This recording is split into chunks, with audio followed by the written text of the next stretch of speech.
মাখা বা বেলার ঝামেলা ছাড়াই চটজলদি বানিয়ে ফেলুন দারুণ একটি স্বাস্থ্যকর রেসিপি, যেটা নাকি বড় থেকে ছোট সকলেই কিন্তু চেটেপুটে খেয়ে নেবে। বিশেষ করে তো ছোটদের টিফিনের বক্স কিন্তু খালি বাড়িতে ফিরে আসবে, এটা আমি গ্যারান্টি দিয়ে বলতে পারি। নমস্কার বন্ধুরা, শ্বশুর বৌমা রান্নাঘর অ্যান্ড ব্লগ চ্যানেলে সকলকে স্বাগত। তাহলে আমি একদম কম সময়ে স্বাস্থ্যকর রেসিপিটি কি করে তৈরি করব সেটাই দেখে নেওয়া যাক। সবার প্রথমে এইখানে আমি একটা বড় বোলের মধ্যে নিয়ে নিচ্ছি আটা। আপনারা আটার পরিবর্তে ময়দা ব্যবহার করতে পারেন, আর আটা যেহেতু স্বাস্থ্যকর সেই কারণে আমি আটাই নিয়েছি।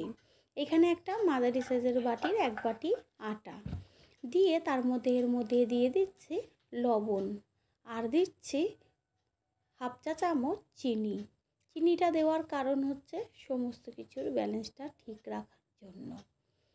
এইখানে তারপরে ভালো করে সব কিছু মিশিয়ে নিচ্ছি, আর একদম অল্প অল্প করে জল দিয়ে একটা ব্যাটার তৈরি করব।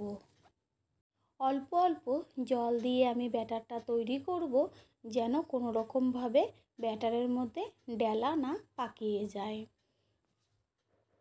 ব্যাটারের মধ্যে দিয়ে দিচ্ছি গোটা সাদা জিরে, দিয়ে মিশিয়ে নিয়ে আর ব্যাটারটা দেখিয়ে দিচ্ছি কত পাতলা করতে হবে।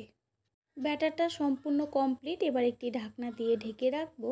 আর অন্যদিকে আমি 2টো আলু সিদ্ধ করে রেখেছিলাম, এবার আলু দুটোর খোসা ছাড়িয়ে নেব।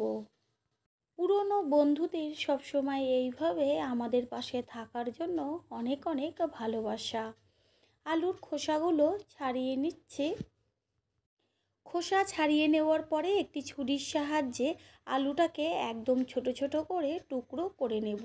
প্রথমে আওড়া করে সরু সরু করে পিস করে নিতে হবে, তারপরে আবার উল্টে নিয়ে লম্বা করে একবারে 4 পিস করে নেব। এইভাবে ছোট ছোট পিসগুলো হবে। আলুর পিসগুলো কেটে নেওয়ার পরে একটি পাত্রে আলুর পিসগুলোকে ভাগ ভাগ করে দেওয়া হচ্ছে। তারপর এর মধ্যে দিয়ে দিচ্ছি টমেটোর কুচি। টমেটোর কুচিও একদম ছোট ছোট পিস করা হচ্ছে, যেমন আলুর পিস সেমভাবে টমেটোর পিসও, বীজগুলো কিন্তু ফেলে দিতে হবে। পেঁয়াজও সেই রকম ছোট ছোট টুকরো করে কেটে নেওয়া আছে। এখানে আলু, পেঁয়াজ, টমেটো সমস্ত কিছুই একসাথে দিয়ে দেওয়া হলো।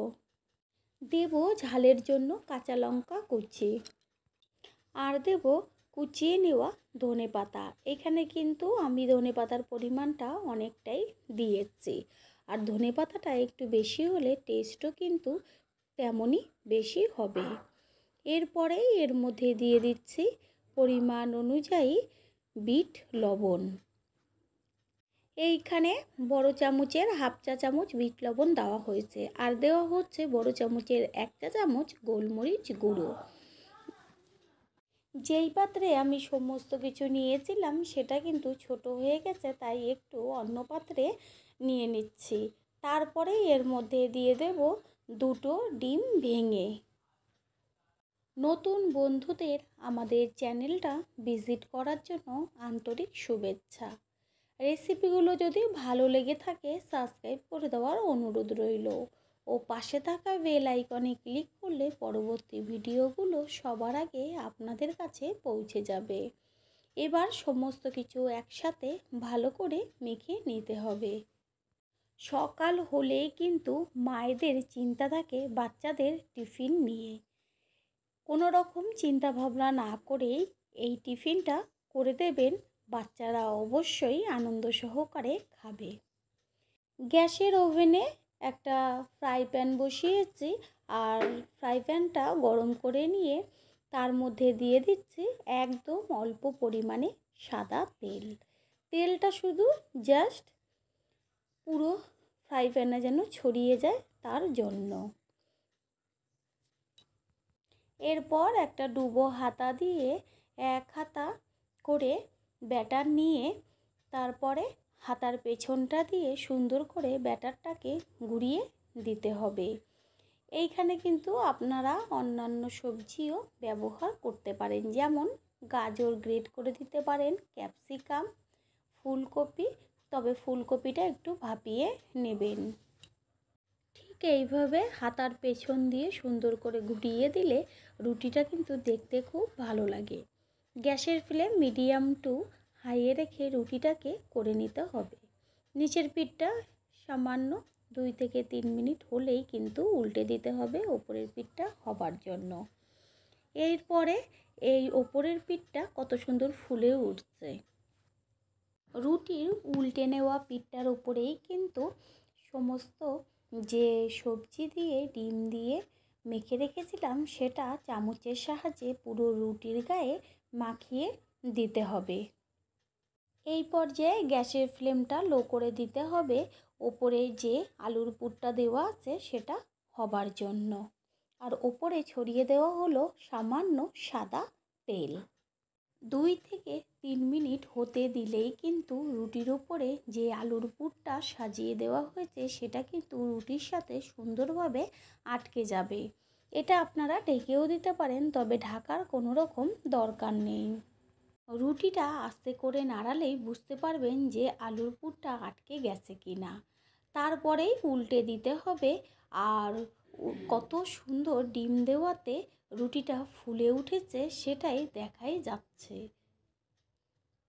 এইখানে আপনারা সাদা তেলের পরিবর্তে বাটারও ব্যবহার করতে পারেন। এপিঠ ওপিঠ করে রুটিটাকে তৈরি করে নিতে হবে। রুটিটা কিন্তু একদম কমপ্লিট। এপিঠ ওপিঠ আমার 2 পিঠই ভাজা হয়ে গেছে। এবার নামিয়ে নেব। আর ঠিক একইভাবে আরেকটা আমি করে দেখিয়ে দিচ্ছি।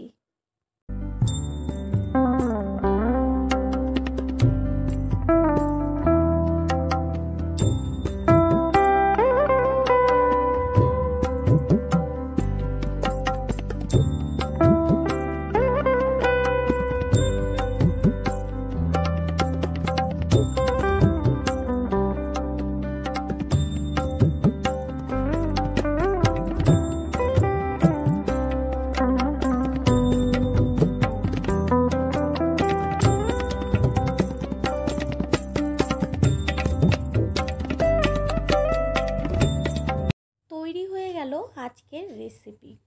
আশা করি রেসিপিটি ভালো লাগবে। আর যদি ভালো লেগে থাকে একটা লাইক, কমেন্ট, পারলে একটা শেয়ার করে অবশ্যই জানাবেন। আপনাদের দেওয়া একটা লাইক ও একটা শেয়ার কিন্তু আমাদের কাছে অনেক অনেক গুরুত্বপূর্ণ। All friend, thanks for watching my video. আপনারা সকলে ভালো থাকবেন, সুস্থ থাকবেন। আবারও দেখা হবে অন্য কোনো রেসিপির এপিসোডে।